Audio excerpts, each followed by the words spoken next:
प्रिय विद्यार्थियों, आर्थिक समस्याओं का अध्ययन तथा विश्लेषण अर्थशास्त्र की दो शाखाओं के अंतर्गत किया जाता है, व्यष्टि अर्थशास्त्र तथा समष्टि अर्थशास्त्र। व्यष्टि अर्थशास्त्र क्या है? व्यष्टि अर्थशास्त्र के अंतर्गत अर्थव्यवस्था की जो छोटी इकाइयां हैं, सूक्ष्म इकाइयां हैं, जैसे एक व्यक्ति, एक उद्योग, एक फर्म, एक परिवार, एक वस्तु, इनसे संबंधित समस्याओं तथा आर्थिक व्यवहारों का अध्ययन किया जाता है। दूसरा जो समष्टि अर्थशास्त्र है, समष्टि अर्थशास्त्र के अंतर्गत अर्थव्यवस्था की जो बड़ी इकाइयां हैं, अर्थात जैसे राष्ट्रीय आय, कुल विनियोग, कुल आय, प्रति व्यक्ति आय, इनका अध्ययन समष्टि अर्थशास्त्र के अंतर्गत किया जाता है। व्यष्टि अर्थशास्त्र तथा समष्टि अर्थशास्त्र, इन शब्दों का प्रयोग सर्वप्रथम ओस्लो विश्वविद्यालय के सुप्रसिद्ध अर्थशास्त्री प्रोफेसर रैगनर फ्रिश के द्वारा किया गया था। आज हम व्यष्टि अर्थशास्त्र तथा समष्टि अर्थशास्त्र की परिभाषा, विशेषताएं, उनका महत्व तथा परस्पर संबंधों का अध्ययन करेंगे। विद्यार्थियों, अर्थशास्त्र की ये जो दो शाखाएं हैं, व्यष्टि अर्थशास्त्र तथा समष्टि अर्थशास्त्र, हम पहले बात करते हैं व्यष्टि अर्थशास्त्र की। तो व्यष्टि अर्थशास्त्र क्या है? अर्थव्यवस्था की जो छोटी या सूक्ष्म इकाइयां हैं, जैसे कि एक व्यक्ति, एक परिवार, एक फर्म, एक उद्योग, एक उत्पादक, एक उपभोक्ता या एक बाजार इत्यादि, इन सभी सूक्ष्म इकाइयों के आर्थिक व्यवहार तथा उनके परस्पर संबंधों का अध्ययन व्यष्टि अर्थशास्त्र के अध्ययन का विषय होता है। अब यहाँ पर आर्थिक व्यवहार शब्द आया है, तो आर्थिक व्यवहार में कौन कौन सी क्रियाएं शामिल होती हैं? अर्थव्यवस्था में उत्पादन, वितरण, उपभोग, आय, व्यय तथा बचत आदि क्रियाएं संचालित होती हैं। ये समस्त आर्थिक व्यवहार के अंतर्गत आता है। हम बात करें व्यष्टि अर्थशास्त्र की परिभाषा की, तो प्रोफेसर बोल्डिंग ने एक अच्छी परिभाषा दी है। प्रोफेसर बोल्डिंग के अनुसार व्यष्टि अर्थशास्त्र विशिष्ट फर्मों, विशिष्ट परिवारों, व्यक्तिगत कीमतों, मजदूरियों, आयों, व्यक्तिगत उद्योगों एवं विशिष्ट वस्तुओं का अध्ययन है। इस प्रकार हम देखते हैं कि प्रोफेसर बोल्डिंग की जो परिभाषा है, उसमें व्यष्टि अर्थशास्त्र का पूरी तरह उन्होंने विस्तृत वर्णन किया है। और व्यष्टि अर्थशास्त्र की यह जो विधि है, इसका प्रयोग किसी विशिष्ट वस्तु की कीमत निर्धारण में या व्यक्तिगत उपभोक्ताओं तथा उत्पादकों के आर्थिक व्यवहार, आर्थिक नियोजन आदि तथ्यों के अध्ययन के लिए किया जाता है। इसमें अर्थव्यवस्था की जो छोटी इकाइयां हैं, उन्हें शामिल किया जाता है तथा उनके आर्थिक व्यवहारों का अध्ययन किया जाता है। अब हम देखते हैं व्यष्टि अर्थशास्त्र की विशेषताएं। यहाँ पर मुख्य रूप से व्यष्टि अर्थशास्त्र की ये 4 विशेषताएं हैं, जिनमें प्रथम है व्यक्तिगत इकाइयों का अध्ययन। जैसा कि नाम से ही स्पष्ट है, व्यष्टि, व्यष्टि अर्थात व्यक्तिगत। यहाँ पर हम व्यष्टि अर्थशास्त्र में अर्थव्यवस्था की व्यक्तिगत इकाइयों का अध्ययन करते हैं। एक व्यक्ति, एक फर्म, एक उद्योग, एक उत्पादक, एक उपभोक्ता, ये सब व्यक्तिगत इकाइयाँ हैं। दूसरी जो महत्वपूर्ण विशेषता है, वह है सूक्ष्म चरों का अध्ययन। व्यष्टि अर्थशास्त्र, जैसा कि इसको अंग्रेजी में हम माइक्रो इकोनॉमिक्स कहते हैं, अर्थव्यवस्था की जो सूक्ष्म इकाइयां हैं, यानी व्यक्ति, उद्योग, फर्म इत्यादि, ये सूक्ष्म चरों का अध्ययन तथा इनके आर्थिक व्यवहारों का अध्ययन हम व्यष्टि अर्थशास्त्र के अंतर्गत करते हैं। विद्यार्थियों, व्यष्टि अर्थशास्त्र की तीसरी विशेषता कीमत सिद्धांत तथा चौथी विशेषता है पूर्ण रोजगार की मान्यता। चूँकि व्यष्टि अर्थशास्त्र पूर्ण रोजगार की मान्यता पर आधारित होता है, अर्थात इसमें ये मानकर हम चलते हैं कि अर्थव्यवस्था में उत्पत्ति के सभी साधनों को पूर्ण रोजगार मिला हुआ है। इस स्थिति में इन साधनों के बीच उनके पारिश्रमिक के बंटवारे की समस्या होती है, और यह पारिश्रमिक का जो बंटवारा है, वह कीमतों के आधार पर होता है। इस प्रकार पूर्ण रोजगार की मान्यता तथा कीमत सिद्धांत व्यष्टि अर्थशास्त्र की प्रमुख विशेषताएं हैं। आइए अब हम बात करते हैं व्यष्टि अर्थशास्त्र के महत्व के बारे में। व्यष्टि अर्थशास्त्र का महत्व इन बिंदुओं के अंतर्गत हम देखें, जिनमें पहला है संपूर्ण अर्थव्यवस्था के व्यवहार को समझने में सहायक। व्यष्टि अर्थशास्त्र में चूंकि व्यक्तिगत तथा सूक्ष्म इकाइयां होती हैं, और इन व्यक्तिगत तथा सूक्ष्म इकाइयों के आर्थिक व्यवहार बहुत हद तक संपूर्ण अर्थव्यवस्था पर भी निर्भर करते हैं। तो इन सूक्ष्म इकाइयों का आर्थिक व्यवहार भी संपूर्ण अर्थव्यवस्था को प्रभावित करता है। इसलिए संपूर्ण अर्थव्यवस्था को समझने के लिए व्यष्टि अर्थशास्त्र या व्यक्तिगत इकाइयों के आर्थिक व्यवहार को समझना भी आवश्यक हो जाता है। विद्यार्थियों, व्यष्टि अर्थशास्त्र का दूसरा जो महत्व है वह है वैयक्तिक इकाइयों को अपने क्षेत्र में आर्थिक निर्णय लेने में सहायक। व्यष्टि अर्थशास्त्र में जो वैयक्तिक इकाइयाँ होती हैं अर्थात उपभोक्ता, फर्म, उद्योग या व्यक्ति, ये सभी अपनी समस्याओं पर उचित निर्णय लेने में व्यष्टि अर्थशास्त्र से सहायता प्राप्त करते हैं। जैसे हर उपभोक्ता चाहता है कि वह अपने सीमित साधनों से अधिकतम संतुष्टि प्राप्त करे। इसी तरह प्रत्येक उत्पादक भी चाहता है कि उसे अपने उत्पादन का अधिकतम मूल्य प्राप्त हो और इस हेतु वह अपनी समस्या के समाधान के लिए व्यष्टि अर्थशास्त्र से सहारा लेता है और इसमें वह निर्णय लेने में स्वतंत्र होता है। तीसरा जो महत्व है कीमत सिद्धांत के विश्लेषण में सहायक।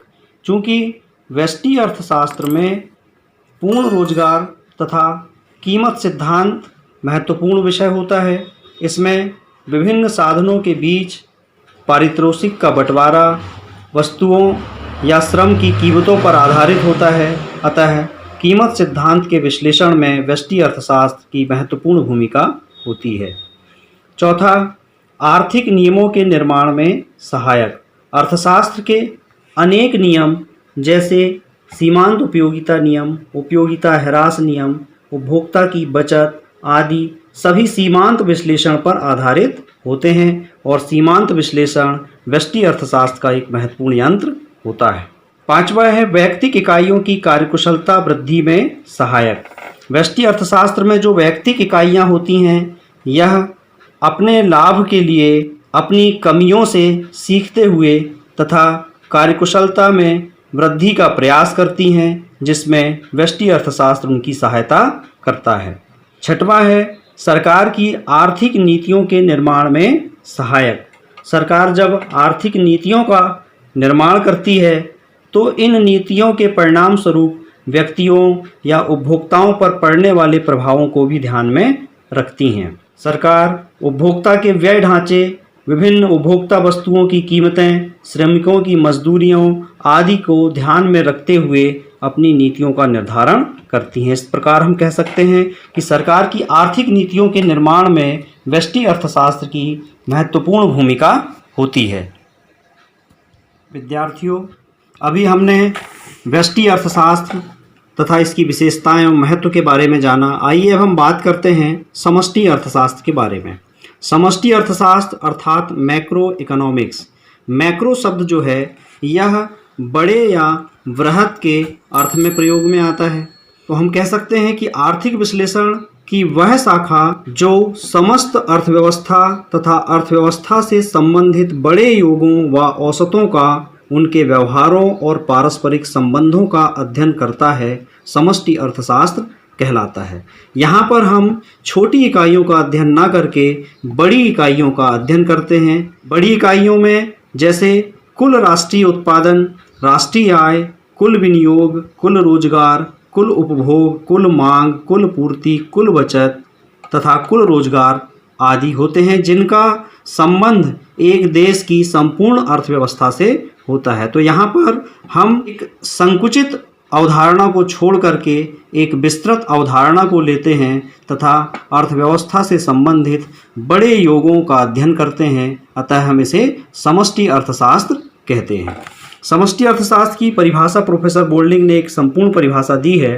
देखें, समष्टि अर्थशास्त्र का संबंध व्यक्तिगत मात्राओं के अध्ययन से नहीं बल्कि इन मात्राओं के समूह से होता है। इसका संबंध व्यक्तिगत आय से न होकर राष्ट्रीय आय से होता है। व्यक्तिगत कीमतों से नहीं बल्कि कीमतों के स्तर से होता है। व्यक्तिगत उत्पादन से नहीं बल्कि राष्ट्रीय उत्पादन से होता है। इस प्रकार प्रोफेसर बोल्डिंग की परिभाषा समष्टि अर्थशास्त्र को एक संपूर्ण बनाती है। इसमें छोटी या सूक्ष्म इकाइयों के स्थान पर समग्र यानी उन छोटी इकाइयों के समग्र का अर्थात योगों का अध्ययन हम समष्टि अर्थशास्त्र के अंतर्गत करते हैं। समष्टि अर्थशास्त्र की विशेषताएं हम देखते हैं। पहली विशेषता तो है विस्तृत दृष्टिकोण। चूँकि व्यष्टि अर्थशास्त्र में हम अर्थव्यवस्था की छोटी छोटी इकाइयों के बारे में अध्ययन करते हैं कि लेकिन समष्टि अर्थशास्त्र में हम इन छोटी इकाइयों को महत्व नहीं देते, बल्कि इसकी सहायता से राष्ट्रीय तथा अंतर्राष्ट्रीय समस्याओं का हल निकाला जाता है। तो यहाँ पर समष्टि अर्थशास्त्र एक व्यापक दृष्टिकोण प्रस्तुत करता है। दूसरा है विस्तृत विश्लेषण। समष्टि अर्थशास्त्र के विषय क्षेत्र में सरकार की जो मौद्रिक तथा राजस्व नीतियां हैं, इनके सामान्य प्रभावों का हम अध्ययन करते हैं तथा इस बात का हम विचार नहीं करते कि इन नीतियों का व्यक्ति तथा उद्योग पर क्या प्रभाव पड़ेगा। यदि सार्वजनिक आय तथा सार्वजनिक व्यय का परस्पर समाज पर अच्छा प्रभाव पड़ रहा है तो हम कह सकते हैं कि समाज में रहने वाले व्यक्ति पर भी इनका अच्छा प्रभाव होगा। तो यहाँ पर संकुचित विश्लेषण न होकर के एक विस्तृत विश्लेषण होता है जो संपूर्ण अर्थव्यवस्था के हित में होता है। तीसरी जो विशेषता है वह है सामूहिक हितों पर बल। समष्टि अर्थशास्त्र में हम व्यक्ति हित की बात नहीं करते बल्कि सामूहिक हित की बात करते हैं, संपूर्ण अर्थव्यवस्था के हित की बात करते हैं। इस प्रकार समष्टि अर्थशास्त्र सामूहिक हितों पर बल देता है। चौथी विशेषता है परस्पर निर्भरता। समष्टि अर्थशास्त्र में जो इकाइयाँ होती हैं समष्टि अर्थशास्त्र की, जैसे कुल विनियोग, कुल आय, कुल उत्पादन, कुल पूर्ति, कुल मांग, ये जो मात्राएं हैं ये इतनी अधिक होती हैं तथा परस्पर एक दूसरे से संबंधित होती हैं कि एक राशि में परिवर्तन होने पर अन्य मात्राओं का संतुलन भी परिवर्तित हो जाता है। इस प्रकार समष्टि अर्थशास्त्र के जो समग्र हैं या जो बड़े योग हैं वे परस्पर एक दूसरे से संबंधित होते हैं, परस्पर एक दूसरे पर निर्भर होते हैं। पांचवा है आय व रोजगार सिद्धांत। चूँकि समष्टि अर्थशास्त्र में राष्ट्रीय आय तथा कुल रोजगार का अध्ययन केंद्रीय स्थान रखता है, इसलिए समष्टि अर्थशास्त्र को आय व रोजगार का सिद्धांत भी कहते हैं। विद्यार्थियों, आइए अब हम बात करते हैं समष्टि अर्थशास्त्र के महत्व के बारे में। इसमें पहला बिंदु है जटिल समस्याओं का अध्ययन। वर्तमान जो अर्थव्यवस्था है, आधुनिक अर्थव्यवस्था, ये अत्यंत जटिल है क्योंकि अनेक आर्थिक समस्याएं जो हैं, अर्थात जैसे पूर्ण रोजगार की समस्या है, व्यापार चक्र की समस्या है, ऐसी जटिल समस्याओं का समाधान केवल समष्टि अर्थशास्त्र के अध्ययन से ही प्राप्त हो सकता है, क्योंकि ये अनेक आर्थिक तत्व जो हैं वो एक दूसरे से संबंधित होते हैं। एक के परिवर्तन का प्रभाव दूसरे पर भी पड़ता है, अतः जटिल समस्याओं के अध्ययन में समष्टि अर्थशास्त्र सहायता करता है। दूसरा है आर्थिक नीतियों के निर्माण में सहायक। सरकार का प्रमुख कार्य जो है वह कुल रोजगार, कुल आय तथा कीमत स्तर, व्यापार का सामान्य स्तर, इन सभी पर नियंत्रण करना होता है। अतः समष्टि अर्थशास्त्र जो है यह सरकार को इन आर्थिक नीतियों के निर्माण में सहायता प्रदान करता है। तीसरा जो महत्व है वह है व्यष्टि अर्थशास्त्र के विकास में सहायक। व्यष्टि अर्थशास्त्र के अंतर्गत जिन नियमों का प्रतिपादन हुआ है उसमें समष्टि अर्थशास्त्र की भी आवश्यकता पड़ती है। जैसे हम उदाहरण के रूप में लें कि उपयोगिता ह्रास नियम। उपयोगिता ह्रास नियम एक व्यक्ति के व्यवहार को प्रदर्शित करता है, लेकिन अनेक व्यक्तियों या व्यक्तियों के समूह के ऊपर किए गए अध्ययन के उपरांत ही इस नियम का प्रतिपादन हुआ है। तो हम कह सकते हैं कि व्यष्टि अर्थशास्त्र के विकास में समष्टि अर्थशास्त्र सहायता प्रदान करता है। चौथा बिंदु है अर्थशास्त्र के उद्देश्य के अनुरूप। समष्टि अर्थशास्त्र जो है यह अर्थशास्त्र के उद्देश्य के अनुरूप है, क्योंकि अर्थशास्त्र का उद्देश्य व्यक्तिगत कल्याण करना नहीं है बल्कि संपूर्ण समाज के कल्याण पर विचार करना है, जो समष्टि अर्थशास्त्र के अंतर्गत ही संभव है। पांचवा जो बिंदु है वह है आर्थिक विरोधाभासों के कारण आवश्यक।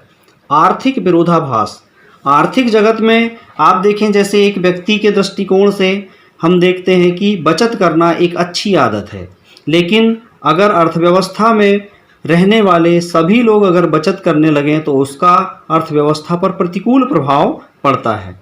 तो इस प्रकार के जो आर्थिक विरोधाभास हैं, इन विरोधाभासों का अध्ययन करने में तथा देश हित में निर्णय लेने में समष्टि अर्थशास्त्र सहायता प्रदान करता है।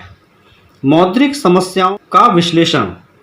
मौद्रिक समस्याएं, इसके अंतर्गत मुद्रा के मूल्य में होने वाले उच्चावचन अर्थात मुद्रा प्रसार या मुद्रा संकुचन, ये अर्थव्यवस्था को बहुत हद तक प्रभावित करते हैं। और ऐसी जो समस्याएं हैं, इनका नियंत्रण सरकार की मौद्रिक नीति, राजकोषीय नीति के द्वारा किया जाता है। और मौद्रिक नीति तथा राजकोषीय नीति का अध्ययन हम समष्टि अर्थशास्त्र के अंतर्गत ही करते हैं। तो इस प्रकार हम देखते हैं कि समष्टि अर्थशास्त्र अर्थव्यवस्था के लिए बहुत ही महत्वपूर्ण होता है। इससे जटिल समस्याओं के समाधान में मदद मिलती है, आर्थिक नीतियों के निर्माण में मदद मिलती है। यह व्यष्टि अर्थशास्त्र के विकास में सहायक होता है तथा अर्थशास्त्र के उद्देश्य के अनुकूल है। आर्थिक विरोधाभासों के कारण भी यह आवश्यक है तथा मौद्रिक समस्याओं का समाधान भी समष्टि अर्थशास्त्र से ही हमें प्राप्त होता है। विद्यार्थियों, अभी हमने व्यष्टि तथा समष्टि अर्थशास्त्र की विशेषता तथा उनके महत्व के बारे में जाना। अब हम बिंदुवार व्यष्टि तथा समष्टि अर्थशास्त्र में अंतर को भी जान लें। देखिए, व्यष्टि अर्थशास्त्र और समष्टि अर्थशास्त्र में अंतर, जैसा कि हम सब जान गए हैं, व्यष्टि अर्थशास्त्र में छोटी वैयक्तिक इकाइयों का अध्ययन किया जाता है तथा समष्टि अर्थशास्त्र में इकाइयों के योग अर्थात राष्ट्रीय योगों का अध्ययन किया जाता है। दूसरा जो बिंदु है, समग्र के एक अंश का अध्ययन। व्यष्टि अर्थशास्त्र में हम समग्र के केवल एक छोटे अंश का अध्ययन करते हैं, जबकि समष्टि अर्थशास्त्र में हम संपूर्ण अर्थात समग्र का ही अध्ययन करते हैं। तीसरा बिंदु, कीमत सिद्धांत का विश्लेषण। व्यष्टि अर्थशास्त्र में कीमत सिद्धांत महत्वपूर्ण होता है, जबकि समष्टि अर्थशास्त्र में राष्ट्रीय आय व रोजगार की अवधारणा महत्वपूर्ण होती है। चौथा बिंदु है योग को टुकड़ों में तोड़ने की क्रिया। व्यष्टि अर्थशास्त्र में हम योग को टुकड़ों में तोड़ने की क्रिया करते हैं, अर्थात अर्थव्यवस्था की छोटी इकाइयों का अध्ययन करते हैं, जबकि समष्टि अर्थशास्त्र में योग करने की क्रिया अर्थात इन छोटी छोटी इकाइयों से मिलकर जो समग्र बना है उसका हम अध्ययन करते हैं। पांचवा जो बिंदु है वह है व्यक्तिगत समस्याओं का समाधान। व्यष्टि अर्थशास्त्र जो है यह व्यक्तिगत समस्याओं का समाधान देता है, अर्थात एक व्यक्ति की आय, उसकी बचत, उसके उपभोग आदि का अध्ययन हम इसके अंतर्गत करते हैं, जबकि समष्टि अर्थशास्त्र में हम संपूर्ण अर्थव्यवस्था की समस्याओं का विश्लेषण करते हैं तथा उनका समाधान निकालते हैं। छठवां जो बिंदु है, स्थान विशेष के लिए ही उपयोगी। व्यष्टि अर्थशास्त्र एक अर्थव्यवस्था की छोटी इकाई के लिए उपयोगी होता है तथा जो समष्टि अर्थशास्त्र है इसका स्थान विशेष के लिए महत्व न होकर के राष्ट्रीय तथा अंतर्राष्ट्रीय स्तर पर इसकी उपयोगिता होती है।